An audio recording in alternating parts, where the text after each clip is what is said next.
Olá pessoal, sejam bem-vindos a esta aula de flexão em elementos de madeira, estrutura de madeira. Para a gente entender a flexão, precisamos entender o que acontece com o elemento sobre o esforço de momento fletor. Porque é o esforço de momento fletor que vai causar a flexão nesses elementos. Então o objetivo da aula de hoje é verificar se uma determinada peça de madeira vai resistir ou não ao esforço de momento fletor, ou seja, vai resistir à flexão. Esse é o nosso objetivo de hoje. Ok? Beleza. Bom, tendo em mãos o esforço máximo de momento fletor que vai acontecer em um elemento de madeira, nós podemos então calcular as tensões que vão acontecer nessa seção crítica, ou seja, na seção de maior esforço desse elemento de madeira. E a tensão que nós vamos calcular é a tensão de flexão. Observe que nós vamos calcular a tensão de flexão de projeto ou de cálculo, que é a mesma coisa, será calculada através da tensão de flexão que nós já vimos lá em resistência de materiais, lá em REMA, lembra, Momento vezes y0, que é a altura da linha neutra, dividido pelo momento de inércia da seção desse elemento. Beleza. Mas em estruturas de madeira, a seção ela é homogênea. A seção sendo homogênea, a linha neutra está exatamente no meio da seção. A linha neutra corta a seção exatamente no ponto médio. Sendo assim, eu posso simplificar essa equação usando essa aqui. 6 vezes o momento máximo de projeto ou de cálculo, dividido por B vezes H ao quadrado. Esse B e o H é as medidas da seção, caso essa seção seja retangular. Professor, mas eu posso ter flexão no elemento com seção circular? Sim. Nesse caso, a gente não usa essa equação. E vamos usar, então, essa equação aqui.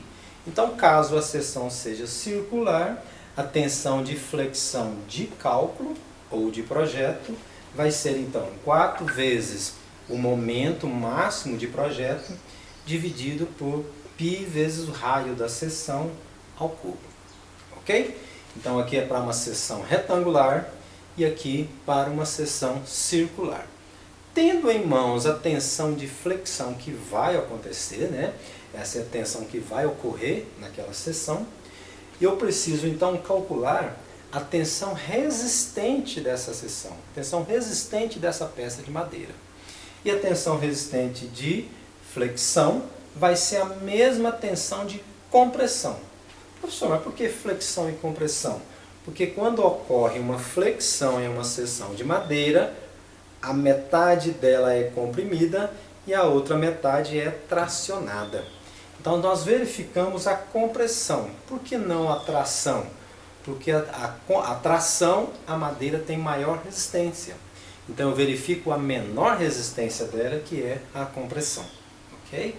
Por isso a tensão de compressão na direção 0 grau, ou seja, paralela às fibras, de projeto. Como que eu calculo isso?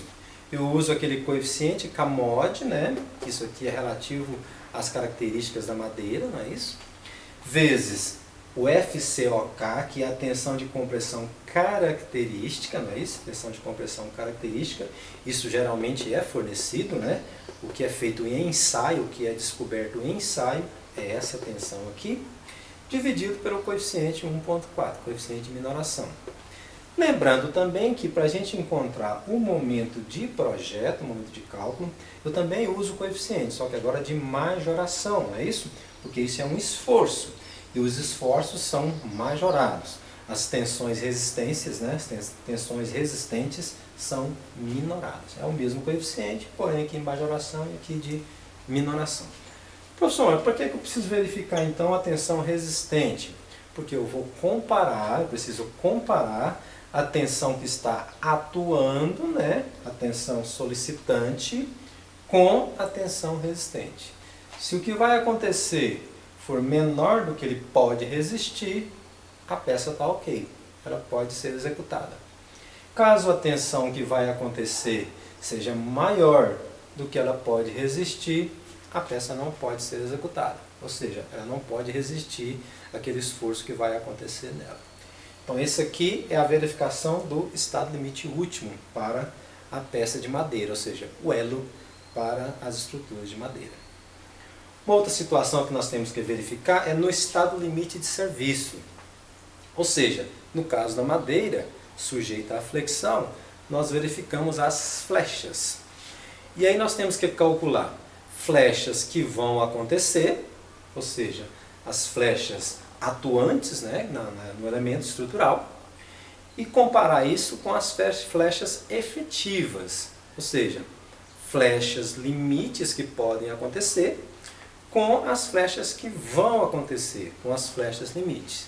Então, dois tipos de cálculo nós vamos ter para as flechas que podem acontecer, as flechas limites, ou seja, as flechas permitidas por norma, né? Permitidas pela NBR. Então, isso aqui é a flecha limite. Lembrando que a flecha limite, então, vai ser o comprimento da peça dividido por 200, se essa peça tiver, então, dois apoios, um em cada extremidade, né? Ou seja, biapoiada. Se for uma peça em balanço, essa flecha poderá ser maior um pouco. Então, o comprimento dividido por 150. Professor, então, isso aqui é o que pode acontecer? Isso. Isso aqui é o que a norma permite que possa acontecer. Beleza. Mas o que é que vai acontecer? O que vai acontecer é isso aqui. É a flecha efetiva. Então, para cálculo da flecha efetiva, eu tenho, em situações biapoiado, momento característico, não de projeto, comprimento da peça ao quadrado, dividido por 10 vezes módulo de elasticidade, vezes a inércia da seção. Isso aqui se for biapoiada. Se ela estiver em balanço, o que vai mudar é apenas esse númerozinho aqui, né? Em vez de ser 10 vezes aí, vai ser 3 vezes aí. Okay? Pode ser maior um pouco, então, o que vai acontecer se ela estiver em balanço, né? Daí eu vou comparar a flecha limite, o que pode acontecer, com as flechas atuantes, o que vai acontecer. Se o que vai acontecer for menor do que pode acontecer, tá ok. Se o que vai acontecer for maior do que pode acontecer, negativo, você tem que redimensionar essa peça aí. Mas eu vou comparar sempre um biapoiado com um biapoiado. E vou comparar uma peça em balanço com a peça, as flechas em balanço, né? Então compara isso com isso e compara isso com isso aqui. Ok? Se isso estiver ok, a peça vai suportar, tanto no estado limite último, quanto no estado limite de serviço. Beleza? Ok. Essa então foi a nossa aula e daqui a pouco eu vou voltar com uma nova situação. Nós vamos ter um comprimento que a peça pode ter para suportar o esforço de momento fletor. E para calcular isso eu vou desligar um pouquinho, apagar isso aqui e já daqui a pouco eu volto, ok?